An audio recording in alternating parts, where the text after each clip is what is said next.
We're on. Maybe. Hello, I can't hear. You can't hear? Oh my god. Oh my god, are you serious? Wow. Fucking noob. Oh my god, I can't believe I just did that. Jesus Christ. Sorry. Oh my god. What is up, everyone? Let me log in. I'm talking to myself because I'm sure nobody's watching this. Hang on. But I'm logging in to see who is watching this. Oh, damn. Courtney, Natasha, Brandon, what's up, man? Hello. Shram, Chris. Now, hey, Brandon, let me tell you. This girl over here, as y'all can attest to, promised, or at least agreed, that she would play D&D with you guys. Yes, you did. Yes, I did. Yes.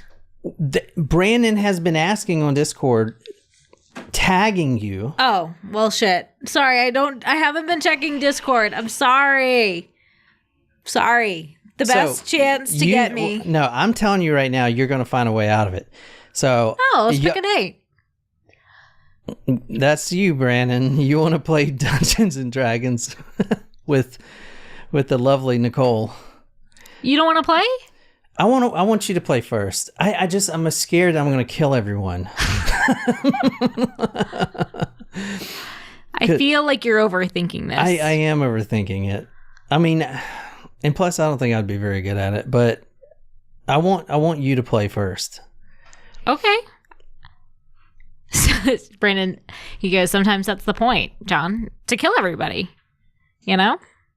I don't know what the point is. Never played. But yeah. So, what's up? Balloons. I mean, hold on a second. Damn it. Come here over here. Motherfucker. What can go wrong with releasing 1.5 million balloons? I mean, definitely a lot. Like, this is bad for the environment. Isn't there like a helium shortage? You know, that is true. It can possibly like take down a freaking airplane. Right? Like there's a lot of potential disastrous situations as part of this. All right, sorry guys, I'm trying to get my life together here. Oh, fuck. All right. What you doing? Just getting on here. Damn it. All right, I am done. So, tonight I told you guys we would cover this. I like disasters. Like, because I don't know, it's just that sounds really effed up. I love disasters. I mean, I love talking about them. You know, like where no one's the cause, like there's no terrorist act. It's just, and a lot of times it's human stupidity. I just like them. I know they're fucked up, but I don't feel, I'm going to stop trying to cuss. I know they're screwed up and it's terrible. People lose their lives, but I don't know. It's just better that, you know, that no one did that to someone. That humanity, or at least 100,000 Clevelanders.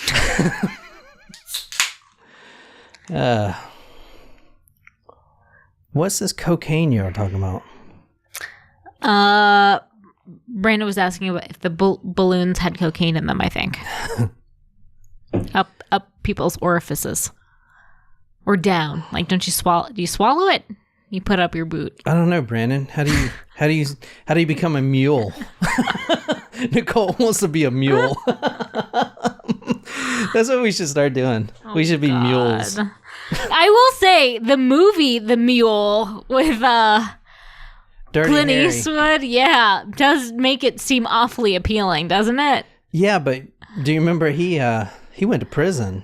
Yeah. But he wanted to. Yeah. Which is kind of screwed up. And he was gardening in the prison. Like, it doesn't seem like it turned out all that bad for him. Yeah.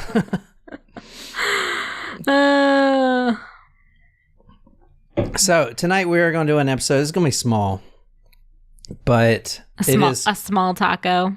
It is the Cleveland Balloonfest disaster of 1986. I saw this the other day, and I'm like, I got to do this now. And I will tell you, this weekend we have a big story coming up. And you asked the other day because I said no one's done it, and I looked and. I stand by that statement. Okay. In fact, so we're reading one of 2 books this weekend, and one of the authors said that he also stated the fact that no one's heard of this case, which is crazy because a lot of people are dead or were dead. It's a Gilded Age case. We did cover the Gilded Rage case. Who was that? Isn't that the name of the movie that they're making with Jake Gyllenhaal? It was like the spoiled rich kid that had a temper tantrum and killed his parents. That wasn't called Gilded Rage. The movie is, I think. That's what they called it? I think so. Why didn't they call it Golden Boy? I don't know. Like the book. I don't know. Are they still making that movie? Yeah, I think it may have already come out. Gilded Rage? That doesn't even make any sense. Huh. Yeah. It's out? Gilded Rage. Hang on. Let me see. IMDb. What you got for me? Spam. I've never even seen the Games of Thrones.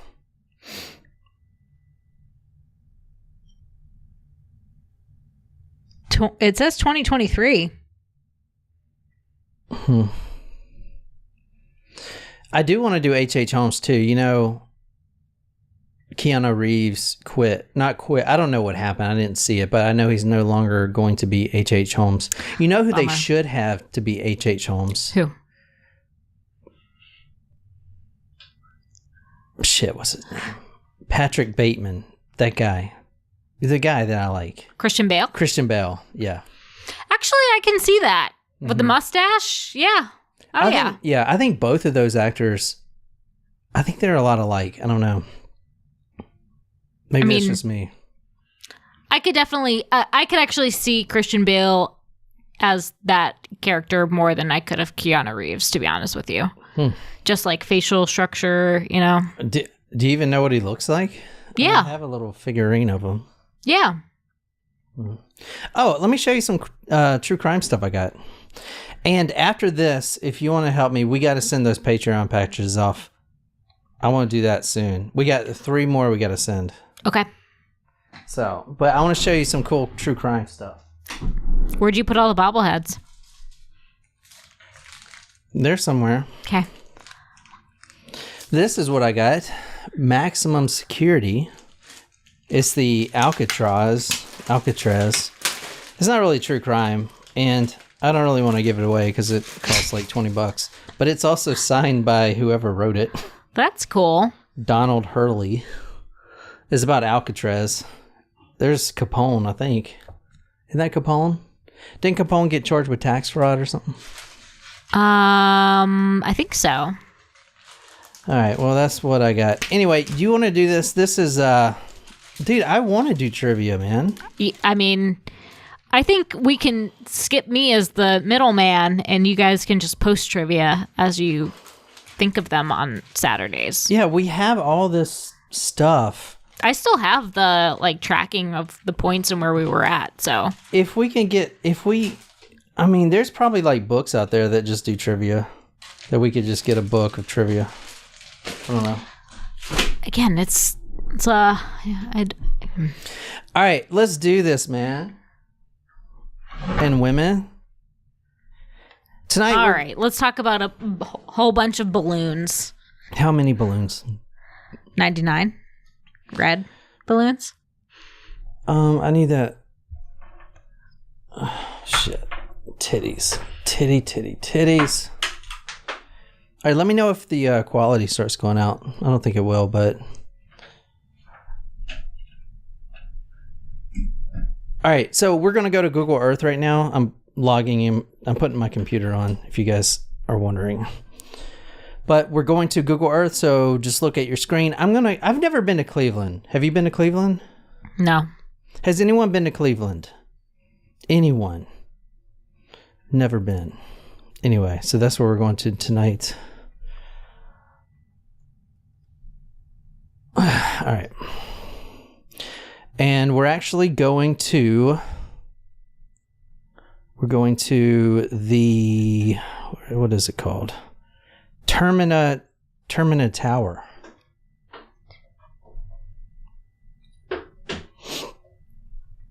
All right. Termina Tower. Cleveland, Ohio. Here we go. So this is Cleveland's Empire State Building.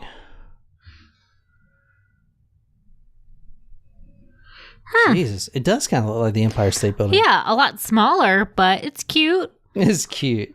You know, this... I mean, the other building looks a little bit more like it, I suppose, but... Well, yeah, like, cool. What's the point? So is this... The reason they put these things on here, is that like a lightning rod or something? I don't think it's a lightning rod, but it may have like a, blinking light for, Dude, this airplane stuff. This gives me so much anxiety. I know. I mean, you have no idea, dude. I can't imagine being up here. Jesus. Not for me. Yeah, so this is where we're going to tonight. Now, the footage I'm going to show you is old footage from... How old am I? 37. 37 years ago. So this is Balloonfest 1986. 1986. And it's crazy because... Let me show you some of the footage. So here's basically what happened. This Balloonfest... Someone thought it was a great idea. In fact, the guy's name who thought it was a great idea was balloon artist Treb Heining, and this is his mug right here. If I can figure this out. This is him. Can you, I don't know. Looks... So he didn't know that this was going to be a disaster, right? Well, sure. I mean, I don't think that was his maybe intent behind it, but yeah, disastrous things may have occurred. So, and tell me, what do you think? Why do you think this is considered a disaster? I mean, something happened. You think someone died? I'm assuming several people got seriously hurt or injured as a result of this. Mm-hmm. Okay, that's pretty good. So we're actually going to September 27th, 1986. This is 1:50 p.m. And it was supposed to go off a little later. However, they were chasing, or they released the balloons early because of the weather. There was horrible weather, and they were trying to beat this cold front. Mm-hmm. All right, now let me show you a little bit of the video of the Balloonfest. So here's people like blowing up balloons. 1.5 million balloons. Was there like a charity behind this, or a reason why they were like, yeah, this, well, like, why? What was the reason behind this? That's a great question. There was a charity, and this was a charity event. Okay. Okay, like, because otherwise it'd be like, what the fuck was the point of that? I mean, even still, the fact that it's a charity, I would still say, what the fuck was the point of that? Let me ask you something. But, oh my gosh, like, can you imagine in today's age, someone suggesting that? Like, the outrage at the plastic usage would just... Well, I do want to say this... Or rubber, right? Or balloons rubber. This was the last time that anyone can do an aerial spectacle in the United States. Oh, God, this was really bad then. This was real bad. Oh, my gosh. Because these things have been done before. In fact, the guy that I just showed you, his company not even 6 months before this, or about a year before this, they launched, I think it was like 100 or 200,000 balloons at Disneyland. And let me ask you something. How are all the balloons, I mean, how are they mushroomed like that? It's a net. Oh, it's a net? I would assume, yeah. It is. I was just asking. Yeah. So I'm going to tell you about the structure and stuff like that. Okay. Oh, God. But I am like, this is giving me some anxiety. This is giving you some anxiety as you're like, we don't know exactly. Everyone's happy. Oh my God, this is the worst. Oh my God. Yeah, everyone's like, this is magical. Oh my God. Oh my God. This could not. I wonder, like, is it the force of all of those balloons? Like, did it break a bunch of windows or something like that in the building? The shit oh my is God. in traffic. Oh my God. I mean, holy shit. Okay. Disneyland is one thing, but downtown Cleveland, I mean, what the fuck? So what was the purpose or charity? Or am I ruining your flow by asking that now? No, it's fine. Let me just talk about this real quick, and I'll get to it. Okay. So at this Balloonfest, which happened, so all right.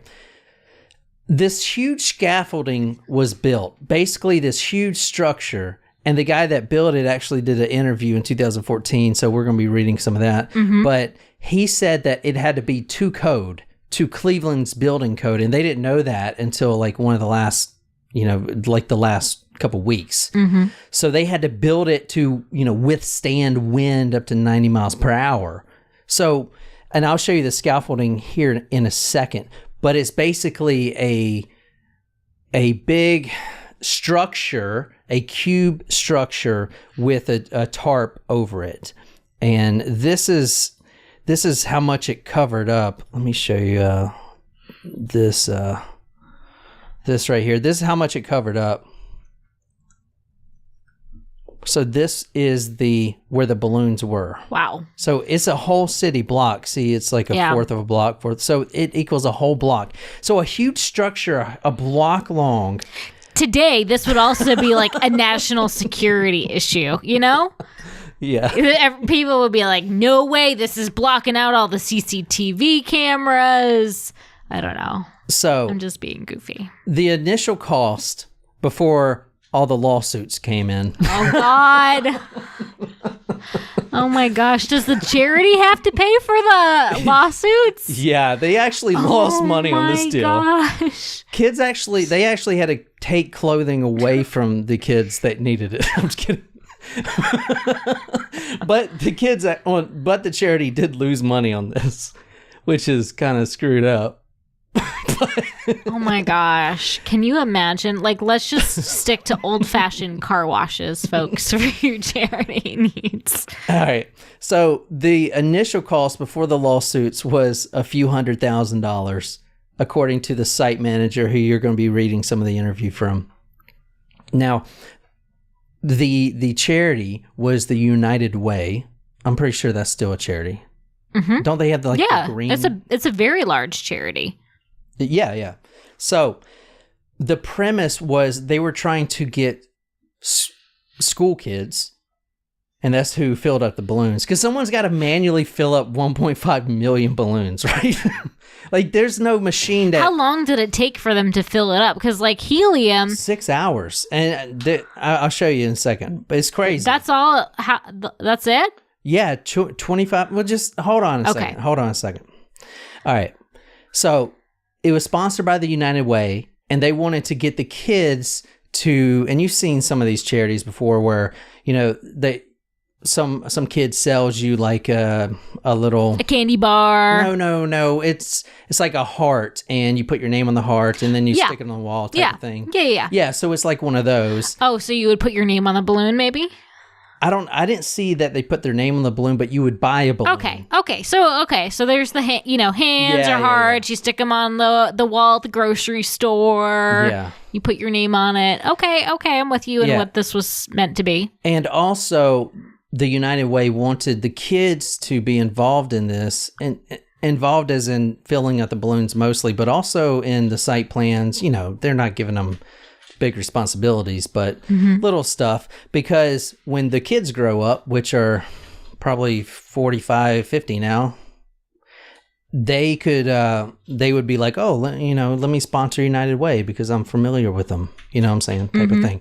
It was a good idea. But the main goal of this is Cleveland needed a new image because apparently Cleveland before 1986 was a nightmare town, and they cleaned up a lot of it, a lot of the gang violence and stuff like that. So they wanted to give this new image. They wanted to, quote, take Cleveland to new heights. And this was meant to be a pun. Got it. So can you... I'm just cringing a little bit at that. Can you read the first one I sent you? Oh, yeah. Hang on. So what do you guys think? What do you think's going to happen without looking it up? Like, I mean, there are so many ways in which this could go bad. So, you know what I mean? They wanted to put Cleveland into the Guinness Book of World Records. They wanted to do something bigger and better than anybody else, said John Grabowski, chief historian at the Western Reserve Historical Society and Case Western Reserve University history professor. Now, I want to say, let's talk about the environmental concerns. All the balloons, even in this event, 1986, because, they weren't really concerned. No one's really concerned about the environment then as they are now. Just the ozone layer. That was really big. Yeah. At that point. But they did. And the little circles that are on 6-packs of bottles and Gatorades, cutting those, to I don't save see why the they oceans. still make those damn things. I don't either. It's a great point. I mean, holy shit, dude. Anyway, but those things, they were hit hard in those times, and I still snip the plastic on those can things. I'm just saying, if only those same marketing people were on the global warming thing, like maybe we would have moved the needle. See, I was wondering why you were snipping those things. Every time I find one of those. See, I thought it was broken, so I just tape it back up. Stop. Save the dolphins. All right. So, now, read the next one, the United Way. The United Way, and they're going to put Cleveland back on the map. They're going to have a giant balloon launch, said David Moss, who also covered the event. All right, so let's see more of the balloon event, right? Because it's actually pretty cool. I'm not gonna lie. Let's watch some more of this video. I mean, look at this thing. It's a huge mushroom cloud. So this is at 1:50 p.m. They just let... I mean, the fact that you're like, it's like a mushroom cloud. You're like, oh, God, this is like a nuclear disaster level thing you're talking about. All right, so what I was going to tell you earlier about the environmental challenges, even back then, they had the foresight to use a biodegradable latex for the balloons. So... in theory, and I did the rabbit ears there, the balloons, when they reach a high level in altitude, the freezing cold weather will actually disintegrate the balloons. So you won't have any coming down on the ground. Like that's how the balloons were made. They were specially made like that. Yeah. So they would vanish under cold temperatures once they reached, the stratosphere or whatever. I'm not really versed in that. But, and you see them here, Jesus Christ. So they did have to shut down the airports and stuff like that after this launch, but... all right. Okay. I mean, but still, like, the wind and all of those things are going to, you know what I mean? Like, drastically...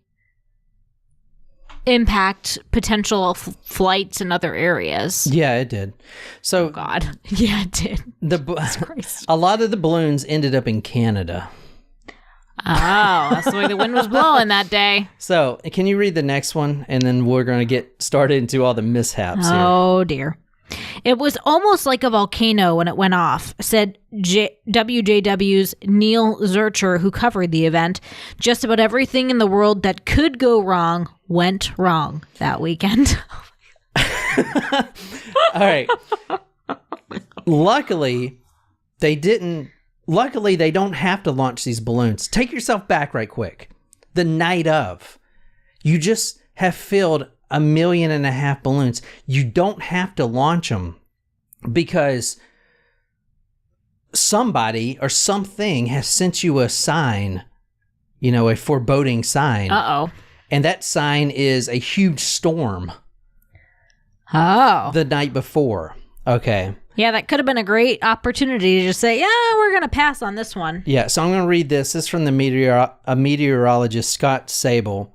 Quote, after looking back at the weather conditions that were present leading up to the balloon launch, there was no way they should have launched those balloons. The front, which came in, was right out of the north and had a history of producing severe weather. Before the launch even happens, you have this huge storm the night before. And let me show you a video of this huge storm because this will really show you why they shouldn't have done it to begin with. Mm-hmm. This is what the storm did to the tarp. So this is the tarp that holds the balloons. Are you looking at this? Hold on a second. So here's the tarp. So they built this big structure. It's this big cage. Above the cage, they put this big canopy on it. Right. And all the balloons are going to be filled up under that canopy. Now, when they want to release the balloons, what they do is they get a bunch of these really big balloons to lift up the tarp first. Okay. And then because the structure is, hollow, the balloons go through easily once the tarp is lifted up. So that's how it's supposed to work. But as you see here, this tarp is all ripped up. This happened the night before. So this is from the storm, the ice storm that came in. Okay. And you see, this is like right in the night before. Hold on, let me see. But you see the structure here. That's the structure surrounding it. So, and those big balloons that he has there are going to lift that tarp up. And then all the smaller balloons, the 1.5 million balloons, are going to lift out of that. So that's how it works. Now, but the tarp was completely destroyed, which is a sign of, hey, we shouldn't do this because there's a cold front coming in. All right. But, oh, dear. But everyone was just too excited. Now, the reason that is important about this cold front is why?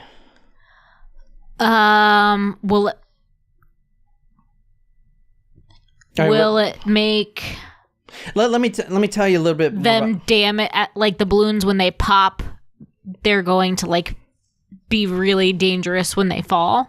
Oh yeah, hold on one second. Let me just finish this structure thing for the podcast. The structure, the net was a city block. It was actually designed by the same company, that net you were talking about, not the canopy, but the net that was holding them.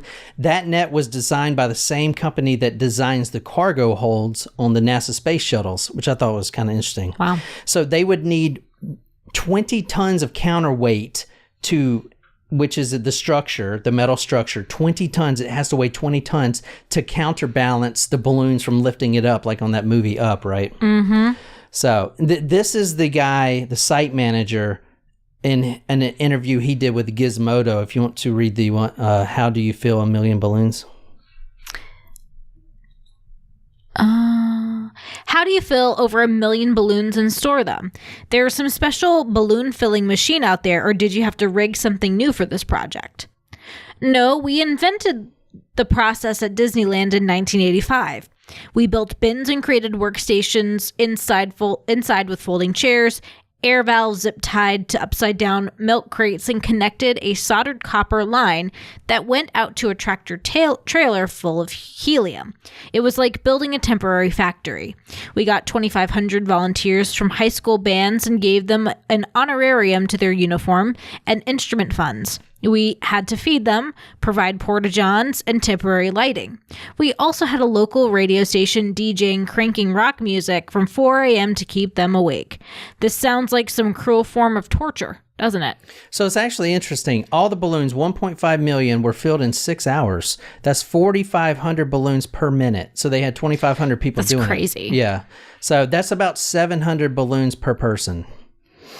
Wow. All right. So I'm going to skip some of this, but let's get on to the disaster here. Quote, "It was unbelievable. It was a great sight. People were cheering. Everybody was happy," one of the news anchors says. But then things suddenly began to change. Quote, we drove down Shoreway, and it was like a multicolored river down the road. Motorists were running into each other, running into fences. Oh, God. Then Burke Lakefront Airport was even more of a mess. The runway was covered with balloons. So the reason, all right, they launch all these balloons up, and the thinking is they're biodegradable. So once they hit a certain level in the sky, in the stratosphere, they'll disintegrate. That would have been perfect. However, a cold front was coming in, and what does physics tell us about it heat goes down. and heat and cold, right? So they weren't heat rising. rises. They were actually falling, plummeting to the ground, into the roadways. Numerous accidents, some serious injuries. Okay. I didn't see any fatalities from car accidents, but some serious injuries. This is just an amateur video of the balloons. You can see them descending back to the ground. I mean, you see them falling down. Yeah. Oh my gosh. Look at them just falling. So they got up that high, and then they basically froze, and they came down like rocks. So cars were damaged. There were wrecks. And it was just a disaster, right? But that's not the worst thing. Oh, God. There's been some deaths in this. Oh, gosh. All right. Now. Oh, shit. What do you guys think? This is terrible.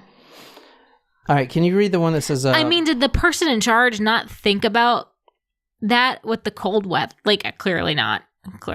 Sorry.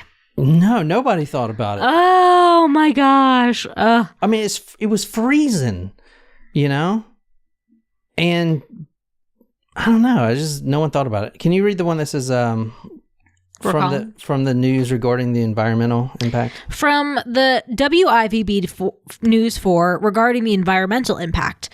At the time, the thinking about the environmental impact was different, and people thought the balloons would reach an altitude where they popped and disintegrated. Wait, so were the balloons not actually biodegradable? They just thought that they would pop and it would all be fine? No, they were biodegradable. Okay. Yeah. But they were also thought they were going to just pop in midair and disintegrate. That was the thinking. All right. So... besides all the lawsuits that came from the motorists, I didn't see any fatalities, but there were some serious injured Clevelanders because you're driving along and all of a sudden a mass of balloons falls down on the highway. People are skidding all over the place, wrecking their car, hitting trees. They can't see anything. You got all these balloons. All right. Not only that, but in Medina County, Ohio, a mass of balloons that didn't descend actually descended on someone's farm in Ohio, in Medina County. And these are his horses that were on the farm right here. And these are probably not the same horses, but this man that owned this little pasture, her name was Louise Nowawoski. She sued the United Way for $100,000. Now she is the farm owner of this farm. A mass of balloons fall down on her horse farm, causing these horses to freak the hell out because, I mean, who wouldn't? Yeah. So it was like, I don't know, probably 1,000 balloons in a big clump, just right on these horses. So these horses, which were one of the most expensive you can get, Arabian race horses, beautiful black horses with, beautiful manes. Mm-hmm. The Fabios of horses, yes. These horses were spooked, and this caused some injuries, broken legs. Aww. Some of these horses could never race again. That's so sad. Oh my gosh. Like, if it's impacting animals, I've really got an issue with this story. Oh my God. Okay, I'm not even talking about how many of I don't even want to go into how many ocean life and river life died. Because But I think you should. That's important. All the balloons came down. And so they didn't degrade. They didn't degrade in air, and most of them went into the water, in the river, and in the ocean, and in like Lake Erie. So all that wildlife is choking on these balloons, because they don't biodegrade in a day. Like they stay there for like a year or so before they. So and they were they were clogging waterways. It was just a whole mess, killing a lot of these the catfish or whatever down there. Disaster is the right word for this. Yeah, it is. Anyway, also, a few hours before the launch, two concerned wives, contacted the Coast Guard. Now they didn't think anything of this balloon launch. They weren't even going to be there, but they did have their two husbands, a Raymond Broderick and his best friend Bernard Sulzer, who were fishermen. This is how they made their living. They did this all the time. They were always on the water, but they didn't expect that storm to come in. So they were actually on the water the day before, and no one knows what happened, but the storm capsized their boat. Oh, jeez. Now, the boat they found was anchored. This is the boat right here. This is a serious storm. This was their boat right here. Now, I see one life jacket in here. I did see that. It's like filled with balloons. Holy shit. Oh my God. This is terrible. I am laughing because it's so awful. Like, that's how awful it is. So, the morning before the launch... Sorry, Hubs.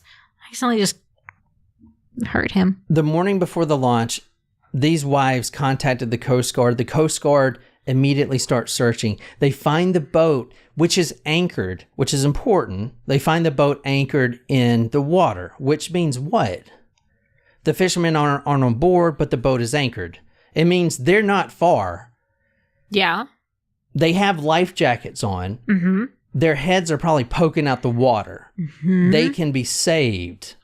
And this happens all the time. Right. Literally all the effing time. If you're not privy on the weather and all of a sudden storm capsizes you, knocks you out. That's what the Coast Guard does. That's what they're for. They save thousands of people a year. This is a routine saving.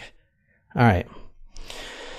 So they were reported missing that morning, and their 16-foot boat was found anchored on the west of Edgewater Park at the breakwall there.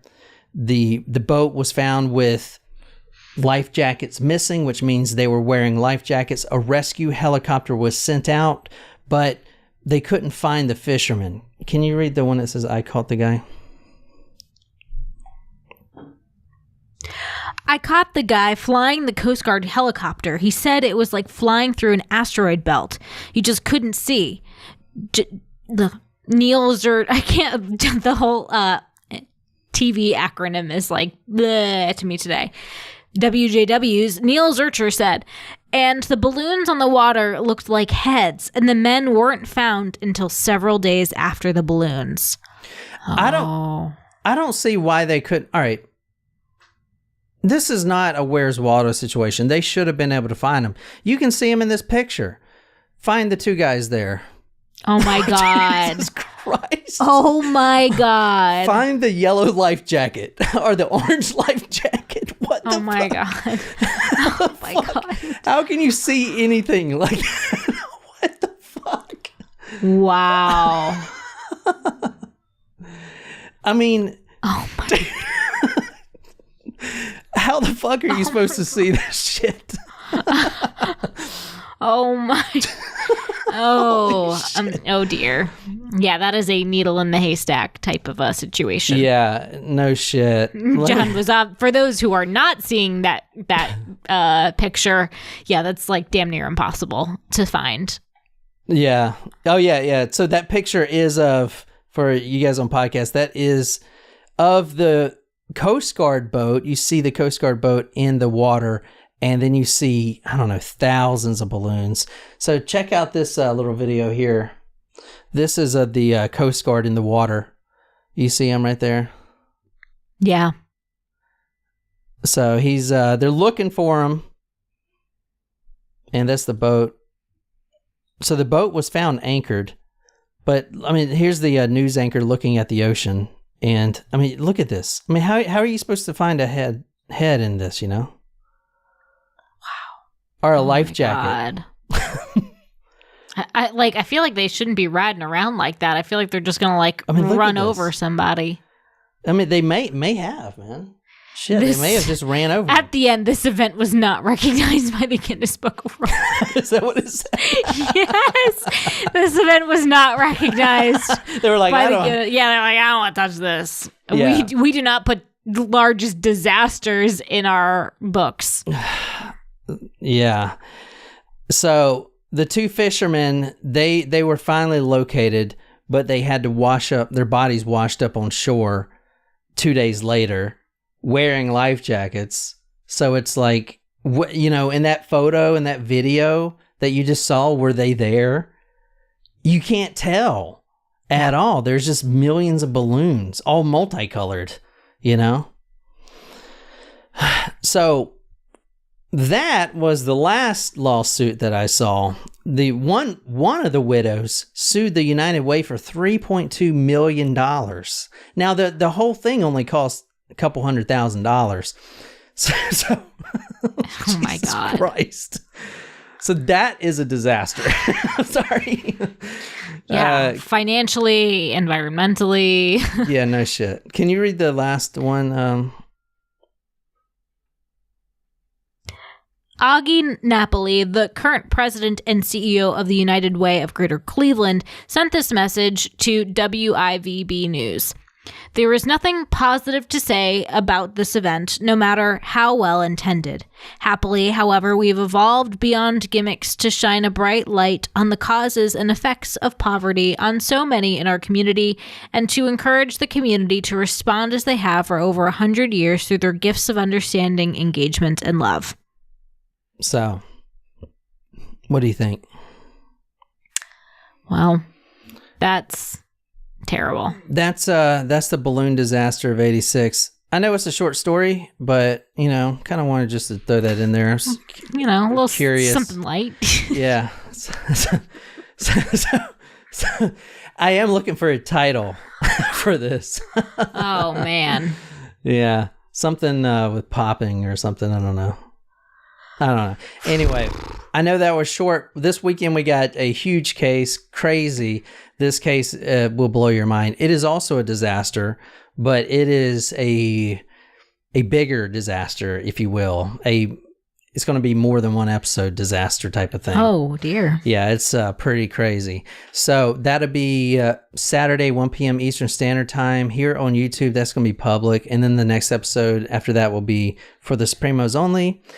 And that's all I got for this episode. It's just a short, say, hey, what's up kind of thing. Say, hey, what's up? So, I don't know. And thank you guys so much for joining us tonight. But anyway, I guess that's it. Let's go get something to eat. Sounds good. All right. Until next time, good night, you lovely, lovely people.